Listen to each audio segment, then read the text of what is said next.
Masih di Fakta 62, Kejagung limpahkan berkas tersangka korupsi komoditas timah periode 2015-2022 Harvey Mois dan Helena Lim ke Kejaksaan Negeri Jakarta Selatan. Sementara kuasa hukum Harvey menyayangkan penyitaan 88 tas branded milik Sandra Dewi oleh penyidik Kejaksaan Agung.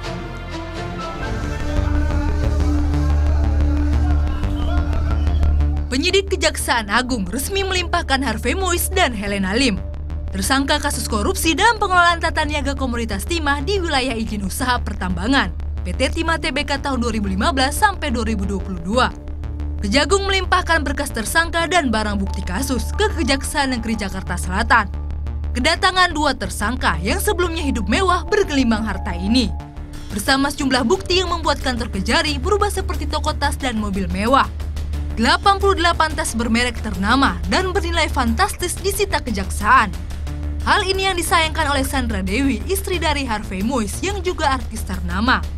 Sebab menurutnya, tas branded yang disita penyidik merupakan miliknya dari hasil endorse dan tidak ada kaitannya dengan pidana korupsi sang suami. Mengaku keberatan atas penyitaan tersebut, Sandra Dewi akan membuktikan kepemilikan tasnya di persidangan. Semua mobil tidak ada atas nama Ibu Sandra Dewi.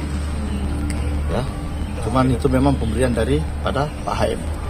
Ya. Termasuk yang tas-tas juga, Prof? Termasuk yang tas branded juga? Tas-tas juga, tas-tas kalau saya nggak salah ada 88. Ya, 88 tas branded. Tas branded dari itu HM. hasil yang didapat dari hasil keringat Ibu SD, ya, yang telah diklarifikasi oleh penyidik. Bahasanya itu memang benar, itu didapat dari hasil endorse, ya. Sejumlah barang bukti terkait kasus kedua tersangka juga diserahkan ke Kejaksaan Negeri Jakarta Selatan. Di antaranya uang senilai puluhan miliar rupiah dalam bentuk pecahan rupiah, pecahan dolar Amerika Serikat, dan dolar Singapura. Selain itu ada 88 tas mewah, sekitar 150 perhiasan dan jam tangan. Selain itu sejumlah lahan serta 8 unit kendaraan, mulai Rolls Royce, Porsche hingga Ferrari. Perlu kami sampaikan juga bahwa kasus posisi tersangka HM selaku perwakilan PT RBT mengikuti rapat-rapat dan melakukan lobby-lobby dengan pihak PT Timah Tbk terkait kerjasama sewa-menyewa penglogaman timah untuk memfasilitasi CP VIP, PT SBS, PT SIP, dan PT TN.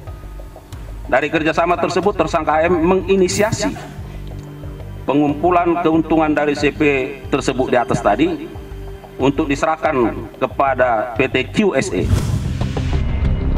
Harvey Mois dan Helena Lim selanjutnya akan ditahan selama 20 hari sebelum diserahkan lagi ke Pengadilan Tipikor Jakarta. Dalam perkara dugaan korupsi tata niaga timah di wilayah izin usaha PT Timah Tbk, tersangka Harvey merupakan perwakilan PT RBT yang aktif ikut rapat dan lancarkan lobi-lobi dengan PT Timah Tbk buat proyek sejumlah CV.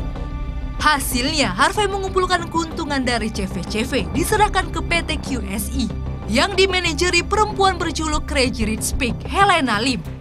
22 orang telah ditetapkan tersangka. Korupsi timah ini rugikan negara tak kurang 300 triliun rupiah. Rendianto melaporkan untuk NET.